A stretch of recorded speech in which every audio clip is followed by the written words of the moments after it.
Some of the most successful companies in history began as spectacular failures. What if the secret to building a billion-dollar company isn't having a single brilliant idea? What if the real secret is having the courage to admit your brilliant idea is completely and utterly worthless? Slack, the tool that transformed modern communication, was never meant to exist. It was born from the ashes of a failed video game. YouTube wasn't built to be the world's video library. It was a failed video dating site. These giants weren't born from success. They were born from failure. There is a powerful myth in the world of business, the myth of the visionary founder. We imagine a genius who conceives of a world-changing idea, executes it flawlessly, and rides off into the sunset of success. But the reality is far messier. The truth is, most startup ideas fail. The initial plan is almost always wrong. A select few founders, however, manage to snatch victory from the jaws of certain defeat. They do this by executing one of the most difficult, painful, and powerful maneuvers in business, the pivot. A pivot is not just changing your mind or coming up with a new idea. It is a disciplined, strategic process of salvaging a single, valuable piece from the wreckage of a failing company and rebuilding the entire enterprise around it. So how does this process actually work? How do founders find the signal in the noise of failure and know what to pivot to? And what is the secret that allows them to navigate a dead end and discover a superhighway to success? That's the question we're answering today. To understand the pivot, there is no better example than Slack. And the story starts not with a communication tool, but with a bizarre video game. Stuart Butterfield, a co-founder of the photo-sharing site Flickr, had a passion project. His company, Tiny Speck, raised millions of dollars from top investors to build a quirky, non-violent, massively multiplayer online game called Glitch. It was ambitious, creative, and deeply imaginative. It was also a commercial catastrophe. Glitch launched in 2011 and failed to find an audience. It was beloved by a small, passionate group of players, but it was too strange, too complex to gain mainstream traction. The company was burning through cash with no path to profitability. By late 2012, Tiny Speck was facing imminent shutdown. The dream was dead. The original idea had failed. But as Butterfield and his team prepared to close the company and return the remaining capital to investors, they noticed something. To build their strange game, their team of developers, writers, and artists had been spread across San Francisco, New York, and Vancouver. To coordinate their work, they needed a way to communicate that was better than a chaotic mess of emails and instant messages. So, out of pure necessity, they had built their own internal chat tool. This tool was different. It organized conversations into channels. It was instantly searchable. And it integrated with all the other software they used. It was their secret weapon for collaboration. This was the moment of discovery. They realized that while the game they had spent years building was essentially worthless, the simple chat tool they had hacked together as a byproduct was incredibly valuable. They made the brutal decision to execute a pivot. They shut down Glitch for good, laid off most of the game development team, and focused the entire company's remaining resources on turning their internal tool into a commercial product. They renamed that tool, and the company itself, Slack.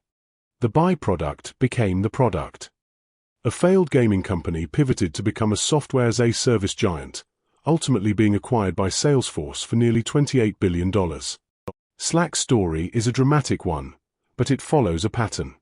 A successful pivot isn't a random guess, it's a disciplined search for a hidden asset within a failing business. There are three main types. First, a feature becomes the product. This is the Slack model. A small part of your original product, often a feature built out of necessity, turns out to be the most valuable thing you've created. The most famous example is YouTube. It started in 2005 as a video dating site with the slogan "Tune in, hook up." The founders noticed a problem. People weren't uploading dating videos, but they were uploading everything else, videos of their cats, their vacations, anything and everything. The dating angle was a failure, but the underlying video sharing technology was simple and powerful. They executed a classic pivot, dropping the dating aspect entirely to focus on being a general video sharing platform. The rest is history. Second, a technology finds a new market. This is when you've built a powerful piece of technology, but you are trying to sell it to the wrong customers or for the wrong purpose. A classic example is the Android operating system. It was originally designed as an advanced OS for digital cameras. But the founders realized the camera market was too small. They pivoted their strategy to position Android as a versatile operating system for mobile phones, just as the smartphone market was about to explode. Google acquired them, and Android now powers the vast majority of the world's phones. The technology was brilliant. The initial market was wrong.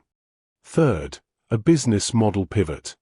Sometimes the product is right, and the market is right, but the way you make money is wrong. For decades, Adobe sold its world-class creative software, like Photoshop and Premiere, as a box product called Creative Suite. It was incredibly expensive, costing thousands of dollars, which limited its user base and created a massive incentive for piracy. In 2013, they executed a painful business model pivot. They stopped selling the software for a one-time fee and moved entirely to a monthly subscription model called Creative Cloud.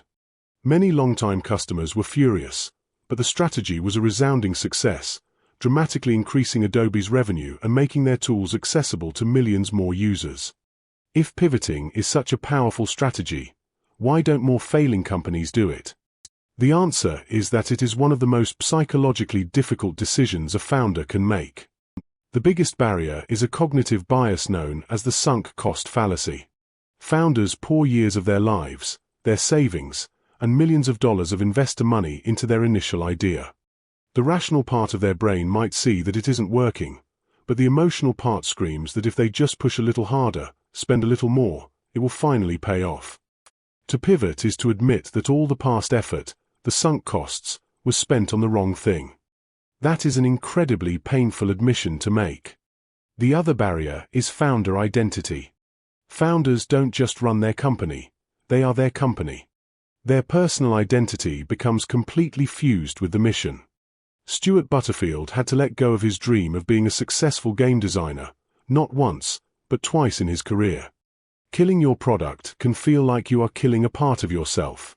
Successful pivoters share a common mindset. They are not emotionally attached to their idea. They are emotionally attached to the mission of building a successful business. They treat their initial plan as a scientific hypothesis. And when the data proves that hypothesis wrong, they don't argue with the data. They accept it, dispassionately analyze the wreckage, and make the brutal but necessary decision to change course. Let's connect all the pieces. The pivot is not a moment of panic, it's a moment of profound clarity.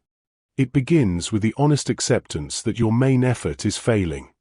This crisis forces a search for a hidden, undervalued asset you've already built, whether it's a single feature, a core technology, or a novel business model.